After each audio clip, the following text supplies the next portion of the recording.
Assalamualaikum warahmatullahi wabarakatuh. Halo, saya Husnul Khotimah akan mempresentasikan proposal bisnis saya. Nama usahanya yaitu tikum.id. Tikum.id ini merupakan jenis usaha dari media online. Terlebih dahulu, saya akan menginformasikan sedikit terkait nama usaha ini.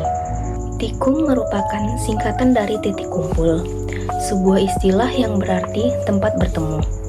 Dalam konteks media digital, titik kumpul melambangkan ruang bersama untuk bertukar ide, cerita, dan sudut pandang, baik dari individu maupun komunitas.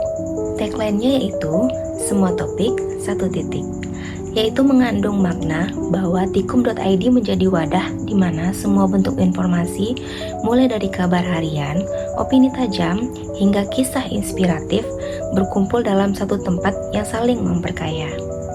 Lanjut ke latar belakang dan masalahnya. Di era digital, kebutuhan masyarakat terhadap informasi yang cepat, relevan, dan dapat dipercaya semakin tinggi. Sayangnya, banyak media online yang menyajikan informasi dangkal, tidak akurat, bahkan clickbait tanpa nilai edukatif.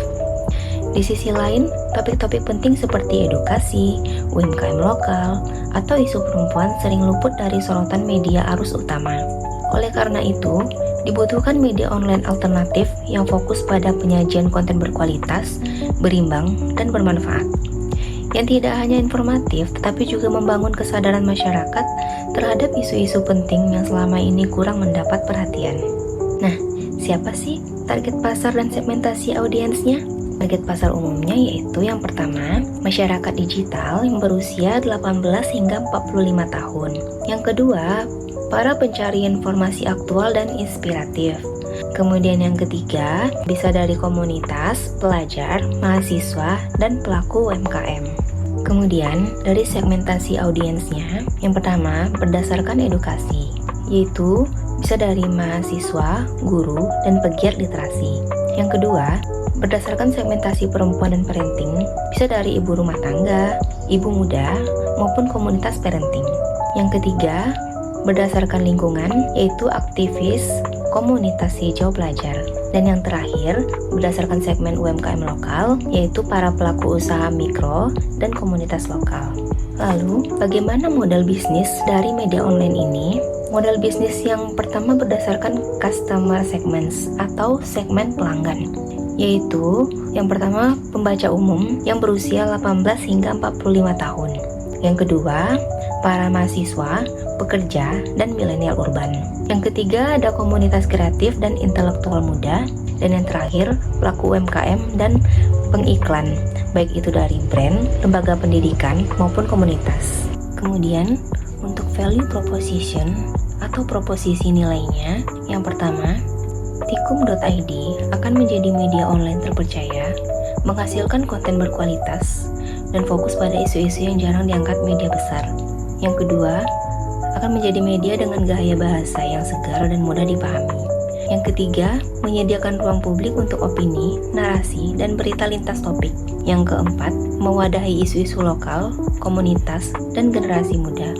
Dan yang terakhir, membuat desain antarmuka modern, mobile friendly, dan ringan. Untuk channels atau saluran distribusinya bisa melalui website resmi yaitu tikum.id. Yang kedua bisa melalui media sosial seperti Instagram, X, TikTok, YouTube maupun Facebook. Yang ketiga bisa melalui newsletter mingguan. Kemudian yang terakhir melalui kolaborasi komunitas atau event lokal. Kemudian, bagaimana customer relationship-nya atau hubungan dengan pelanggan? Yang pertama, bisa interaktif via komentar dan media sosial. Yang kedua, open submission, seperti pembaca bisa mengirimkan tulisan kepada redaksi tikum.id. Yang ketiga, mengadakan program loyalitas untuk kontributor tetap. Dan yang terakhir, community engagement berdasarkan polling atau diskusi online. Selanjutnya, ada revenue streams atau sumber pendapatan. Sumber pendapatan tikum.id bisa dari iklan seperti Google AdSense, Direct Ads atau pengiklan. Yang kedua, dari advertorial atau berita seremonial. Yang ketiga, bisa dari sponsor konten atau konten berbayar oleh brand maupun UMKM. kemudian bisa afiliasi produk, lalu event berbayar atau kolaboratif, kemudian bisa dari donasi pembaca, dan yang terakhir ada dari langganan premium. Kemudian di research atau sumber daya utama. Sumber daya utamanya ada dari tim redaksi dan penulis, desainer, editor visual dan video, website dan CMS atau content management system, kemudian ada tools analitik dan SEO. Yang terakhir ada jaringan kontributor daerah. Lalu selanjutnya key activities. Aktivitas utamanya yaitu yang pertama memproduksi konten, baik itu artikel, video, opini maupun infografis. Kemudian ada kurasi dan publikasi konten berkualitas. Lalu mendistribusi konten di berbagai platform digital media sosial. Kemudian berinteraksi dan membangun komunitas online. Lalu ada riset tren, isu sosial dan budaya. Selanjutnya yaitu kerjasama dengan brand. Terakhir pengelolaan SEO dan web.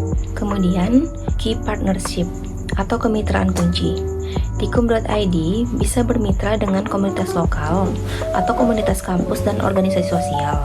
Bisa bermitra dengan influencer, lembaga pendidikan, UMKM lokal dan brand digital, penulis dan kontributor independen, dan yang terakhir bisa bermitra dengan platform teknologi dan tools SEO atau iklan, baik itu Google, Meta, dan lain-lain.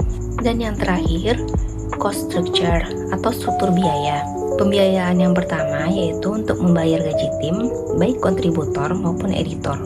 Kemudian untuk biaya hosting dan pengembangan web.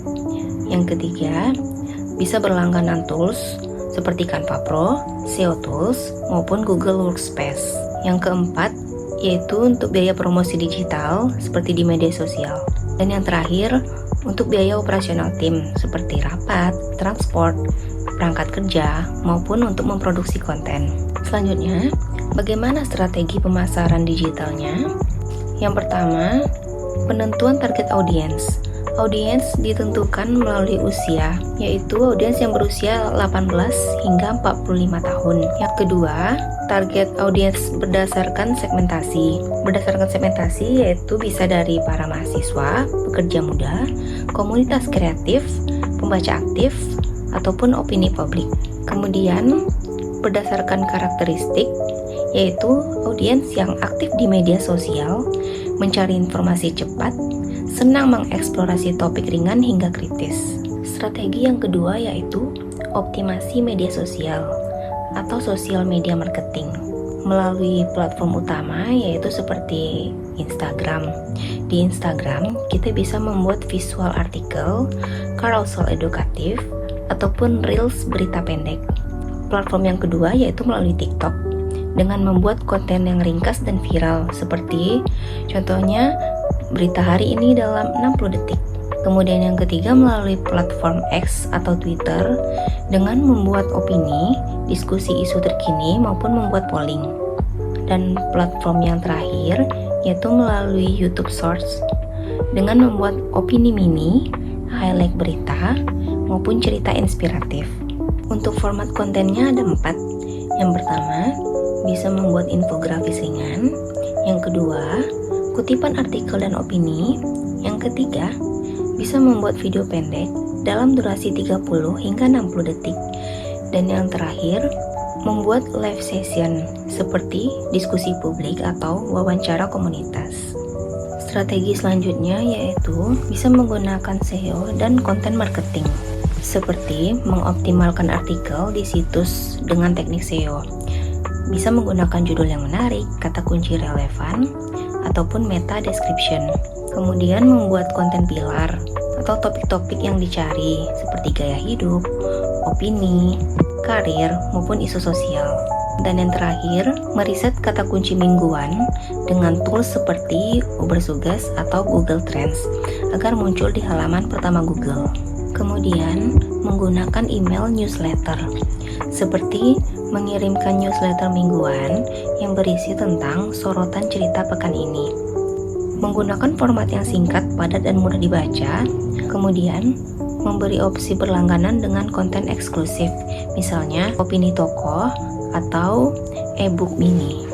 Optimasi media sosial selanjutnya yaitu kolaborasi dan komunitas, seperti bekerja sama dengan komunitas lokal, yaitu dengan diskusi publik atau liputan kegiatan. Kemudian, kolaborasi konten dengan influencer mikro atau jurnalis independen. Dan yang terakhir, buka ruang kontribusi bagi pembaca, seperti tulis ceritamu di Tikum ID. Selanjutnya, melalui iklan digital atau berbayar, yaitu dengan menjalankan Facebook dan Instagram Ads dengan targeting lokasi, minat, dan usia.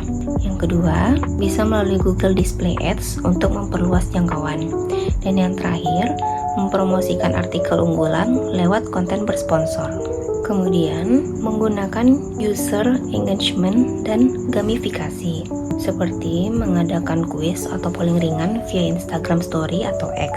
Kemudian, bisa melalui fitur komentar terbaik minggu ini. Dan yang terakhir, membuat tantangan komunitas menulis atau membuat konten video. Lalu, ada analisis dan evaluasi. Menggunakan Google Analytics dan Meta Insight untuk melihat performa. Kemudian mengevaluasi jenis konten paling diminati, lalu yang terakhir memperbaiki strategi berdasarkan data interaksi dan retensi pengguna. Nah, bagaimana sumber pendapatan dan proyeksi keuangannya? Sumber pendapatan media online Tikum.id ada 6. Yang pertama, melalui Google AdSense atau iklan display di situs. Yang kedua, dari konten berbayar atau advertorial. Yang ketiga, dari sponsorship dari brand. Yang keempat, melalui afiliasi produk. Yang kelima, melalui donasi pembaca. Dan yang terakhir, melalui kelas workshop online. Nah, ini proyeksi keuangan untuk 3 bulan pertama. Berikut pos-pos pengeluarannya, yaitu yang pertama ada biaya hosting dan domain. Per bulannya itu bisa Rp200.000. Yang kedua, untuk membayar tim penulis lepas sebanyak 3 orang, total biaya per bulannya senilai Rp3 juta. Untuk biaya desain dan editing konten itu Rp1 juta untuk per bulan. Kemudian ada promosi Instagram Ads sebesar Rp500.000 selama sebulan. Jadi total pengeluaran selama sebulan yaitu Rp4.700.000. Lalu, dari mana sumber pendapatan untuk pengeluaran-pengeluaran yang sudah disebutkan tadi? Target pendapatan Tikum.id yaitu bisa melalui Google AdSense dengan estimasi Rp800.000 per bulan. Yang kedua, melalui sponsor konten dengan estimasi Rp1.500.000 per bulan. Yang ketiga, melalui donasi pembaca yaitu Rp500.000 per bulan. Dan yang terakhir, melalui afiliasi dengan estimasi biaya Rp300.000 per bulan. Jadi, target pendapatan selama 1 bulan yaitu totalnya Rp3.100.000. Dengan catatan, ini masih defisit di awal namun bertahap, bisa break even dalam 6-9 bulan dengan peningkatan traffic dan kerjasama brand. Lalu, bagaimana peran media digital dalam menjalankan usaha media online ini? Media digital sangat berperan. Yang pertama, yaitu untuk mendistribusi konten, seperti media sosial dan website, yang menjadi kanal utama dalam menyebarkan konten secara cepat dan luas. Yang kedua, untuk engagement audience. Interaksi pembaca terjadi secara langsung di kolom komentar, polling, dan forum komunitas. Yang ketiga, yaitu sebagai monetisasi. Media digital memungkinkan pendapatan dari iklan, afiliasi, dan sponsor. Selanjutnya, untuk melihat data analytics. Tools seperti Google Analytics dan Meta Insight membantu dalam membaca perilaku pembaca dan mengevaluasi konten. Dan peran yang terakhir yaitu untuk mengefisiensi operasional. Dengan memproduksi konten cukup dilakukan secara daring tanpa harus memiliki kantor fisik yang mahal. Baik, mungkin itu saja presentasi yang dapat saya sampaikan. Sekian dan terima kasih. Assalamualaikum warahmatullahi wabarakatuh. See you.